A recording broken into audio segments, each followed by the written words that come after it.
to you this morning, and I want to jump right in this. Subject, in his hand. In his hand. First passage is Proverbs, the 3rd chapter, 5th and 6th verse. Trust in the Lord with all thine heart, and lean not unto thine own understanding. In all thy ways acknowledge him, and he shall direct thy path. All right. In all thy ways acknowledge him, and he shall direct thy path.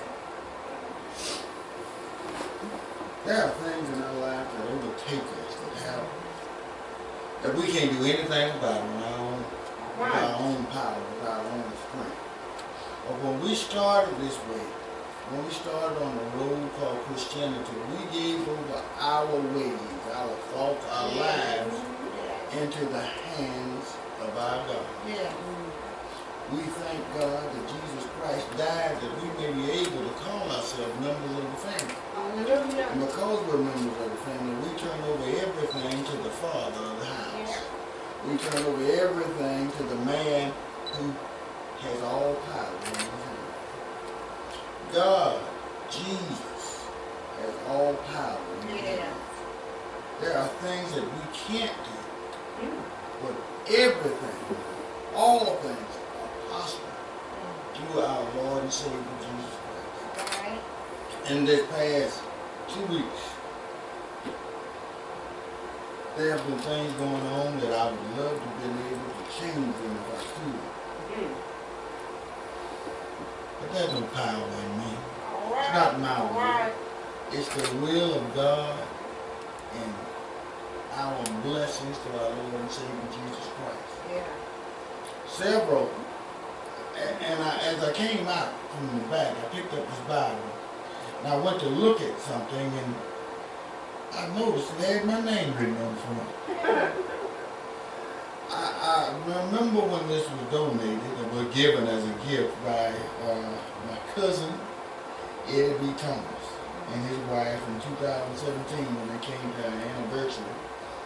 And as I was looking for something in it today, as reference, I saw my name, and who gave me this Bible? People give me Bibles all the time, and it was him. Well, 2 weeks ago, less than 2 weeks ago, he passed. And when he came here, and every meeting, and I had meetings with him every 3 months, because he was head of a non-profit. I remember, and every time, and this is a public. But, you know, y'all weren't supposed to be praying and doing all that. He prayed. If he didn't pray, he'd ask me to pray. And there may be people who did not appreciate that. But he knew where his power came from. He would pray. He'd ask me to pray. Put on a program. You know if you can do it, but, you know, you don't want no record of it. Put it on the record. A prayer going to be read by Pastor Cecil, Hopkins. He got the church name wrong all the time, but he put the church on there. We're going to be led in prayer. We're going to bless the food. We did all the things that God asked you to do. He would do. And every time we have a meeting, every time, he'd sing this song. He started, I want to pray. In the last 3 years of his life, we were having one of those meetings downtown. He was leaving the office one, where his office was downtown. He got hit by a man pulling a trailer. In his car, he was tootling on, and the man pulling the trailer got out of control, and he ran a red light and hit him. Crushed his pelvis. So the last 3 years of his life, it's been a month and a half in the hospital. The last 3 years of his life, he was in a wheelchair. And at the last 6 months, every time we had a meeting, he'd ask me to come pick him up at his house and take him to the meeting, because he couldn't get there no other way. But every time you ask him how he was doing, he sing that song. I ain't got no complaints. Eddie Jr.'s over there in Atlanta doing something with this big bank, and And his other son was in Birmingham working with Alabama Power. Not good job. I ain't got any complaint. I won't complain. God been faithful to me. All right. This man had his body crushed. Yeah. And if everything, the man had a doctorate. He had education. He was on all these big state boards. And every time he went to a meeting, he would talk about Christ. All right.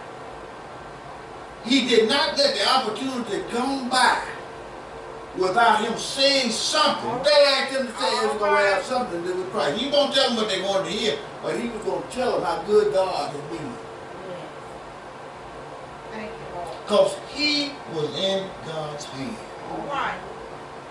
He may not have been able to get up and do what he wanted to do, but he still loved God for being able to take care of him this long. Take care of his family. You know, a lot of us, including me, were able to get it. We're able to walk around. Are we telling everybody about the goodness of God? Are we telling everybody, even though things are not the way I want them to be, I'm still in God's hands. God is still taking care of me. I still trust God.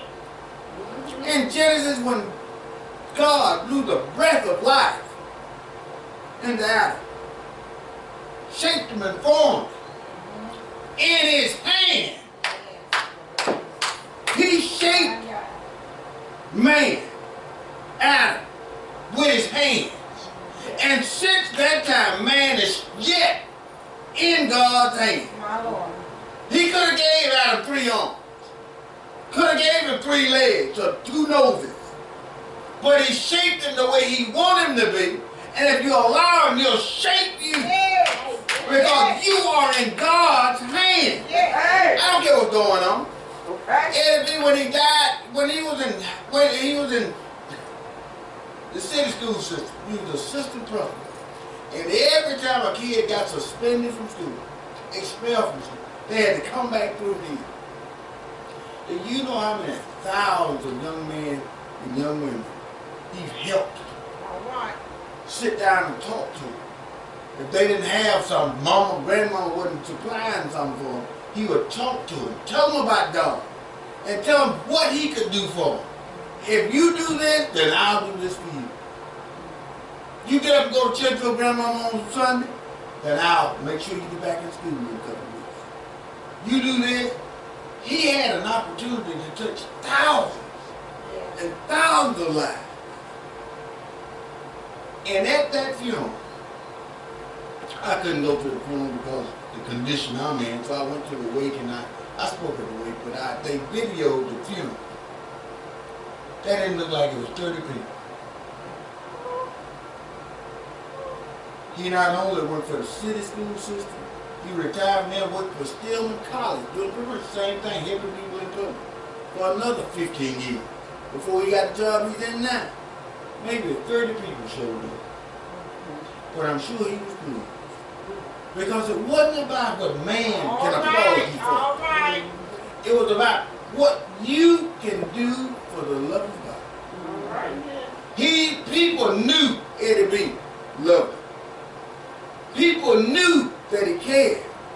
Because Christ loved him and he was able to love others. What are you doing? You're in just like he was in God's hand. You and I are in God's hand. Psalms 62:11. God hath spoken once.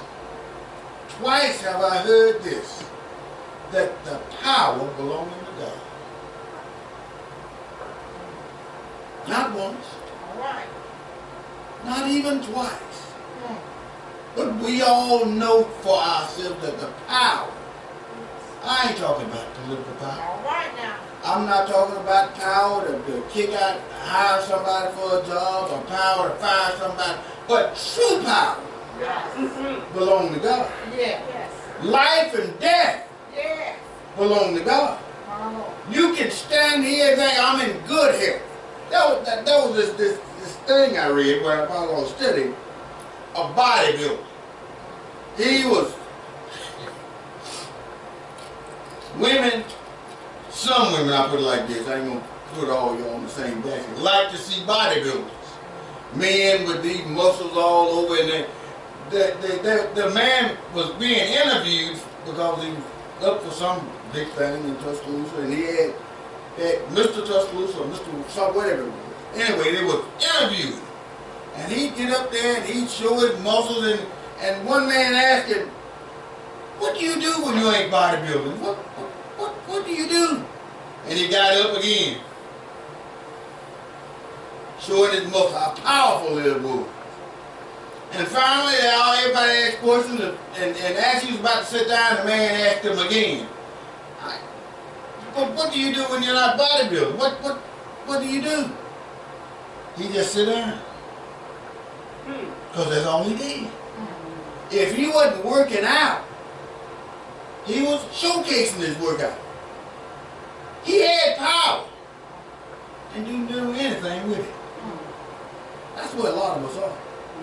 God has given you power. Yeah. God has given you the authority, and you do nothing with it.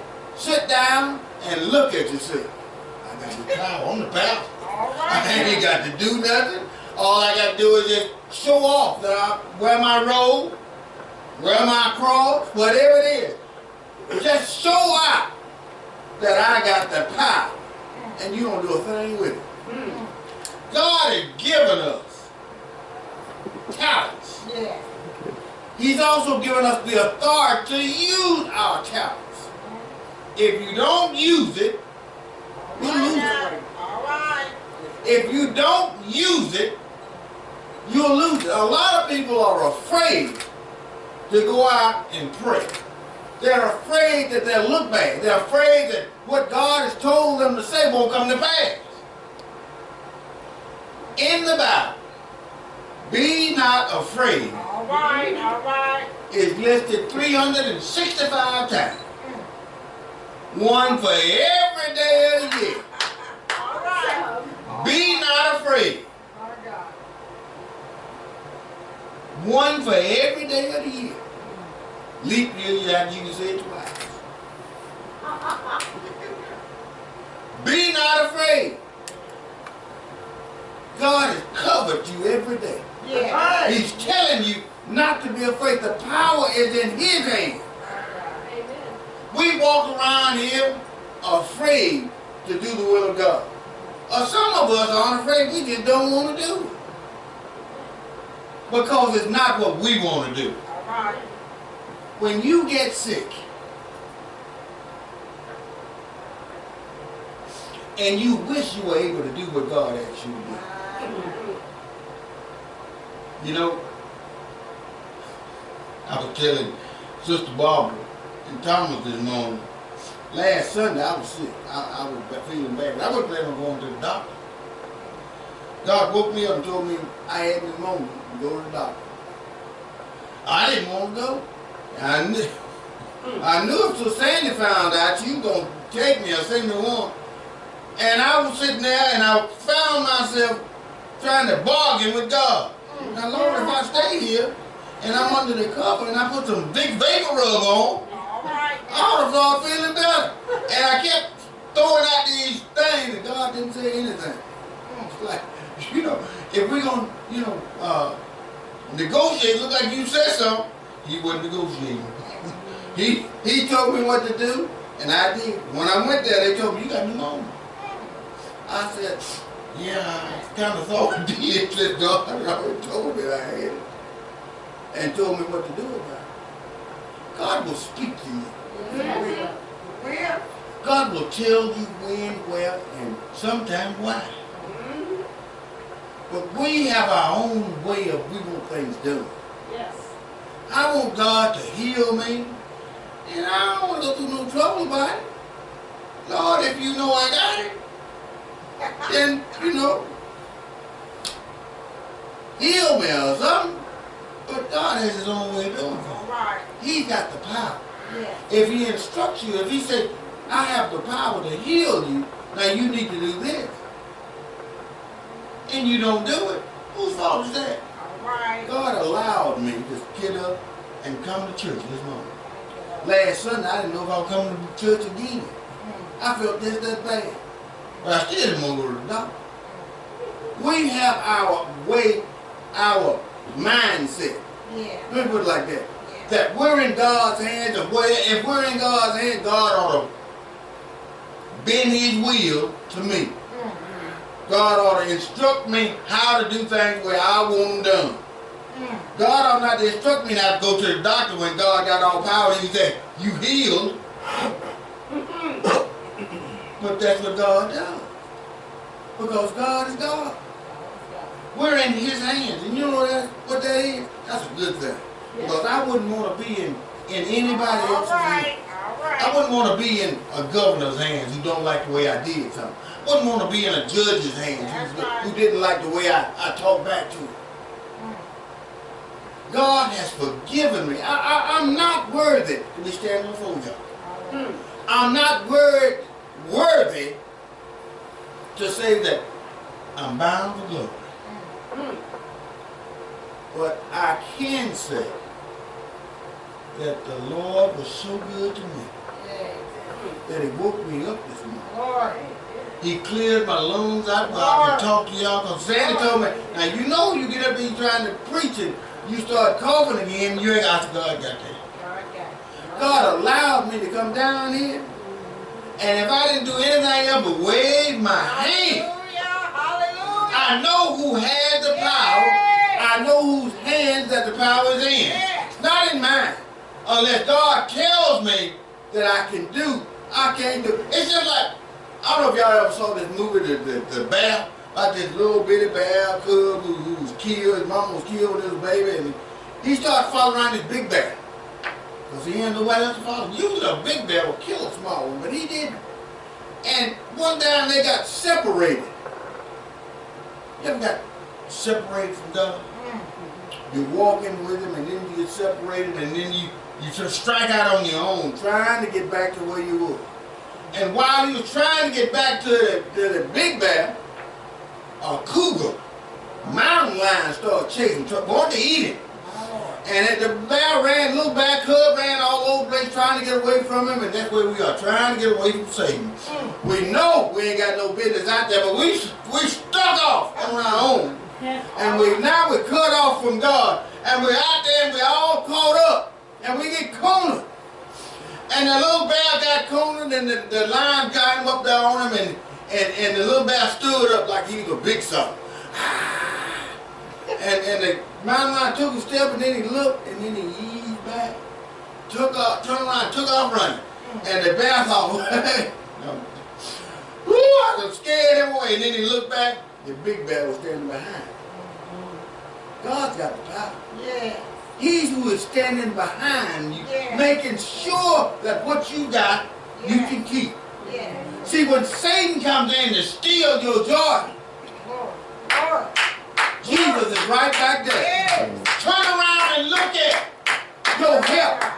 See where your help coming from, because you're in His hands. Yes. You ain't in the pastor's hands. You're in the pastor's hands as far as I am the shepherd of this house.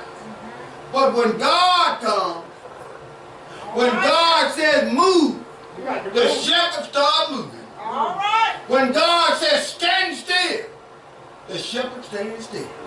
Because I'm in His hands. Yes. Yes. We are in the hands of the mighty God.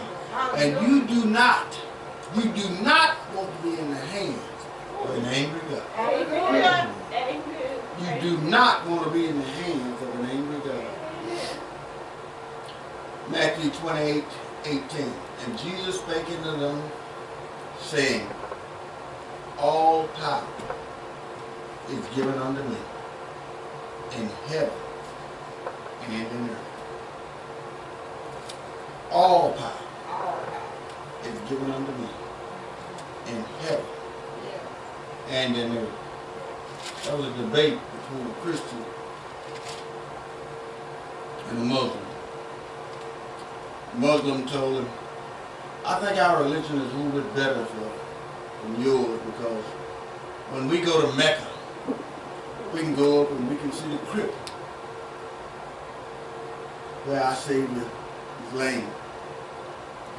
The Christian said, well, if we wanted to go to Mecca, And that Mecca for us would be Jerusalem, I guess. But if we wanted to go, we don't have a crew.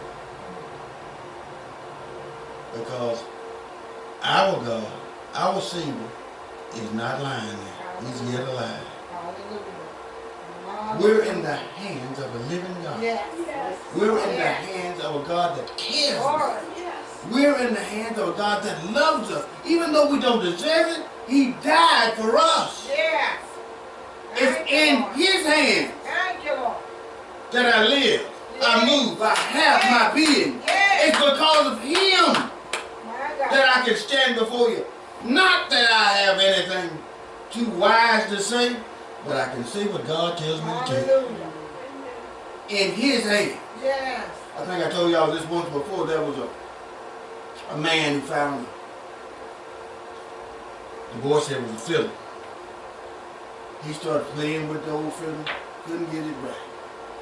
But then he took the fiddle to a master, and he played that fiddle. When the boy was playing, he was trying to sell it. Something that he found in his grandparents' closet, he was trying to sell it. It didn't sound worth anything. One man told him, "I'll give you $20 for it." And then the old man was sitting on the end of the stage, and he got it, and he said, "Let me see." He cleaned it off real careful. It took him about 30 minutes cleaning those fiddle off. Then he tuned it up, and after he finished that, he started playing. Man walking by said, "I'll give you $2 million for it right now. That's a Stradivarius." If you look on the inside, he said, "I can tell by the way it sounds." The old little boy said, "Now, they offered me $20 for it, and they offered him $2 million just because of the way it sounds." No. The difference between you and the hands of a master. Hallelujah. The old man was a master. Hallelujah. You're in the master's hand. Yes. Jesus can mold you, shape you, shine you, make you good as new, Thank you, Lord. make you sound like $2 million. Hallelujah. Thank you, Lord. You need to know your worth. Yes. Don't let what the people around here, what your neighbors, even your family, don't even let them tell you what you're worth. If Christ says that you're worth Him dying for, All right. His shedding His blood, Yes. then that's what you're worth. In His hands Yes.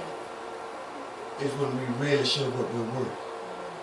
Not when we get out here on the football field, not when we get on the basketball field, not when we get in political office.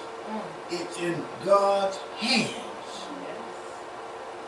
that our worth really shows.